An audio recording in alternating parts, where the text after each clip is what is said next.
These are the releases from Starpath, originally called Arcadia. The company made cassette tapes that plugged into a device called the Supercharger. And the Supercharger plugged into the Atari 2600 in one end, and the other end plugged into a cassette tape player. And you would basically put the cassette of the game you wanted to play into it.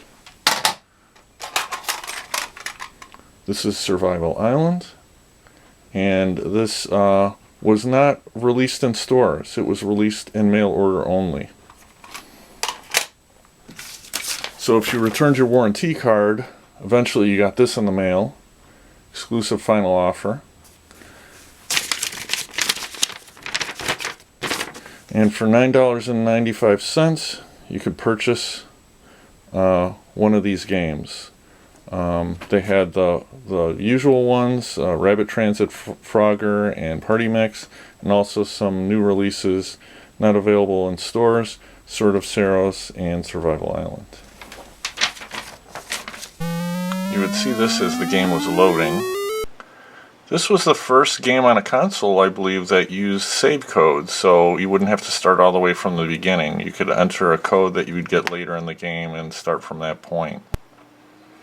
So this is the first load. This is where you're trying to get to the island. You're swimming around, collecting food, avoiding fish and other objects on the screen. So you could see in the lower right hand corner, I have 1 food, 0 water, 96 life, and your life is slowly ticking down.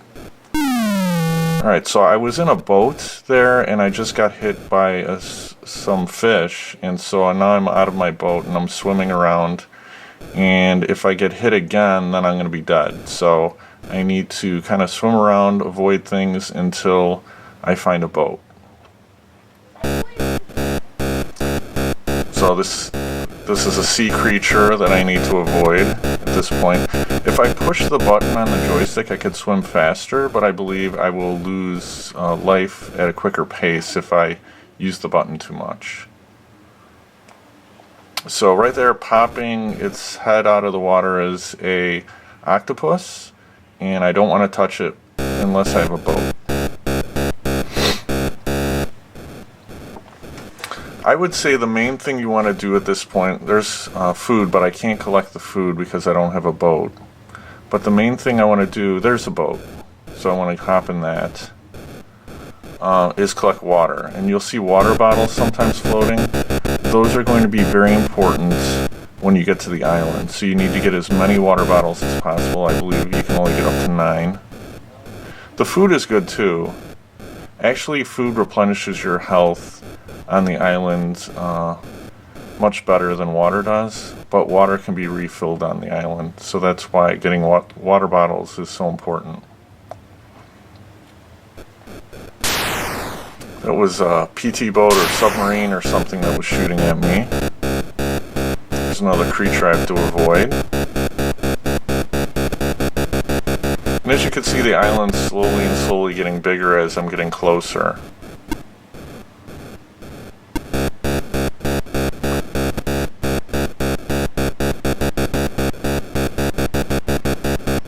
Alright, the way that you get more life, because right now I'm down to 67, is I have to wait for one of those octopuses, and then I trade one of my food for life. So that's what, if you're going to be playing this game to win, I would just use all your food to trade it for life on the stage. And then just the water, of course, you can't use on this stage. You have to just get as much water as you can for the island, as I was talking about before.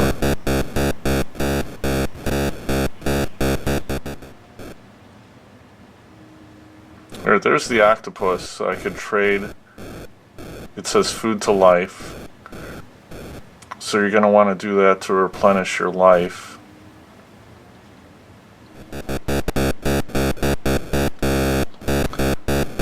Alright, I'm getting really close to the island now.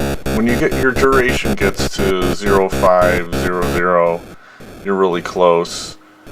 And at the bottom of the screen, it'll give you a message that you reached the island or something, and so you just have to swim up to the top at that point, and you'll get to the island.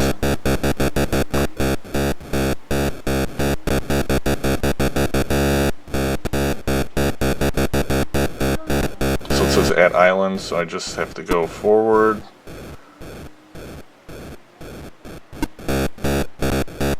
And there we go. Then it will give me a code. And I would write that down, and then that way, if I wanted to stop now and then play it again later, I could just type in that code at the beginning of the game and it will take me to the island. So this is showing that the second stage is loading. Here I am at the island. I can switch between a normal move and a search move. The search move can tell me what's nearby. There's a trap nearby.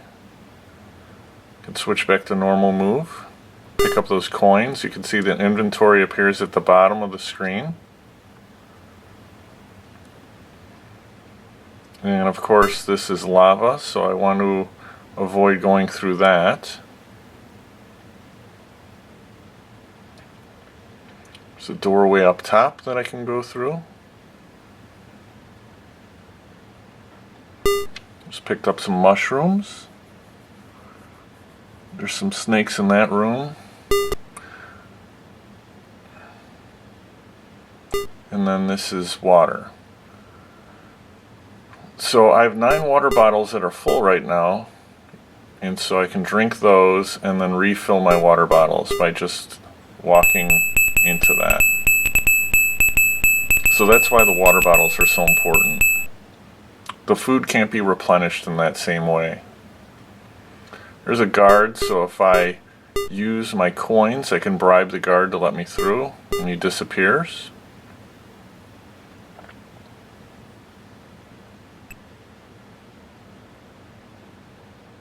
Alright, I don't have any coins, so I can't bribe that one. Alright, this ends up being bad water, so not all the water that you find is going to be good or helpful. So you just have to use your search mode. Okay, there's some coins. There's an amulet. Amulets are very important. You could use it right now. When you use the amulet, it will make you invisible. So you can see your shoes, and you can easily get past this creek here. So there's some water. If I ever wanted to reappear so I'm not invisible, I would have to eat like a mushroom, or you can find an herb, and that would bring you back so you're not invisible anymore. So when you are invisible, you can you don't have to bribe the guards anymore. You can just go through those doorways if you need to.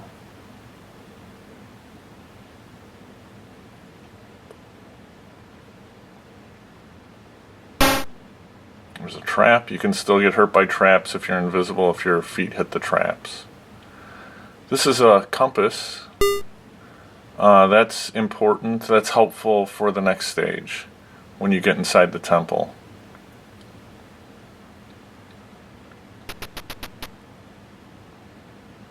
There's an amulet. Alright.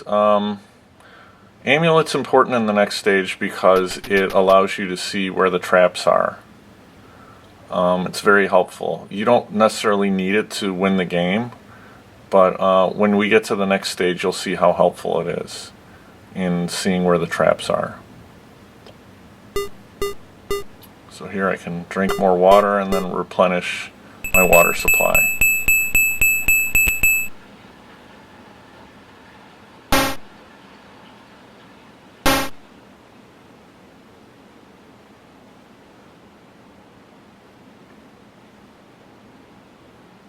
Alright, when I'm full, my inventory's full and I can't pick something up, I could drop something. I usually drop the mushrooms. Because if you use a mushroom, I believe it takes some life away. The herbs are the ones that I believe would give you life if you ate the herb.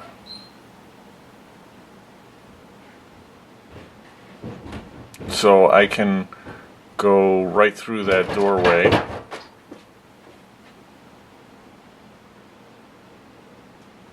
And that one as well.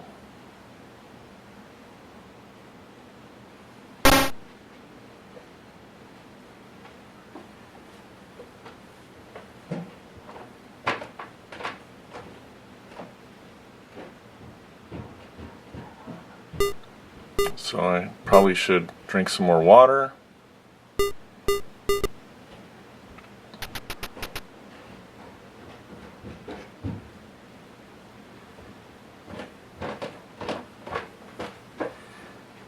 Alright, there's the key. You can't get to the next stage without the key. So I gotta make some room in my inventory for that.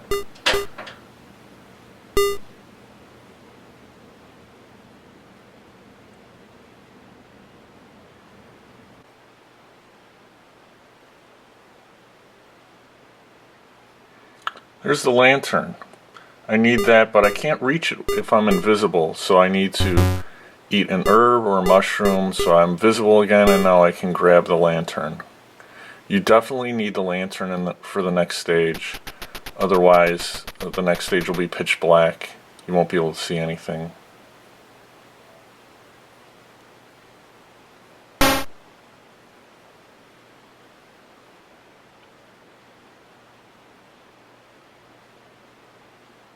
So now that I'm visible, I have to bribe the guard with the coins. And then this next one up, I believe, would lead to the last room before I get into the temple itself. So make sure you go up, not straight up the middle, but a little bit to the left, because there's lava up here. Yeah, you don't want to walk right in the middle of the lava.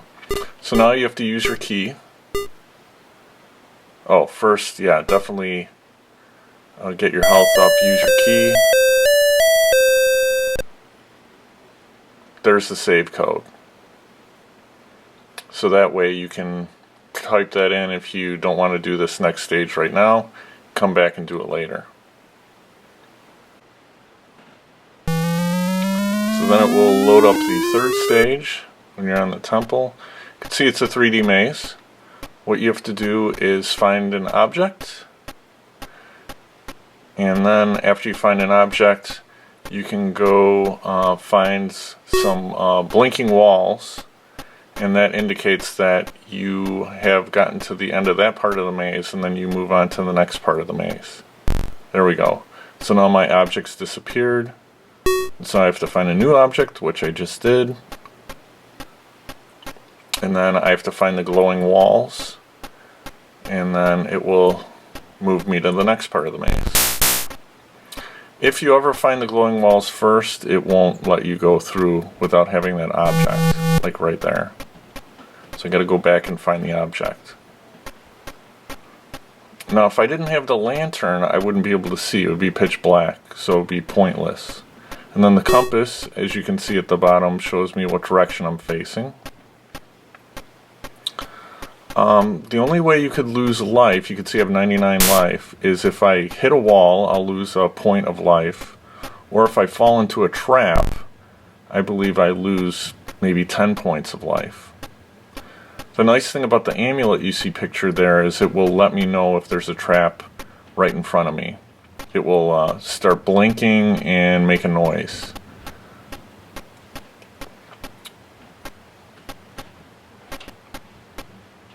So right now I'm trying to find my next object. There it is. And then I have to find the glowing walls to get out of this part of the maze. There are also teleporter spots too, where you might get teleported to a different part of that maze, the section of the maze that you're in. Sometimes that's helpful though, because maybe you need to get to another part of the maze that you can't reach from where you're at.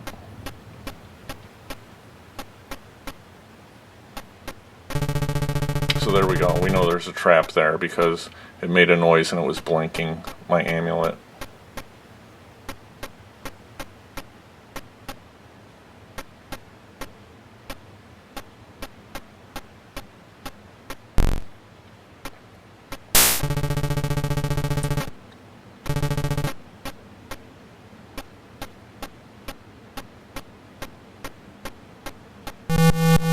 gotta go back and find the object. It won't let me through.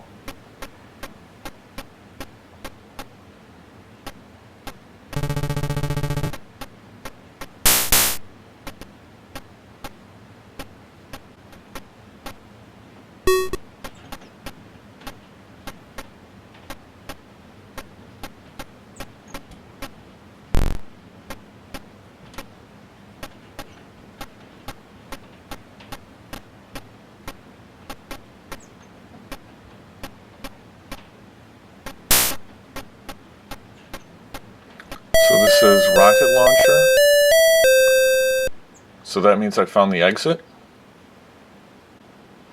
And I can escape the island using a rocket.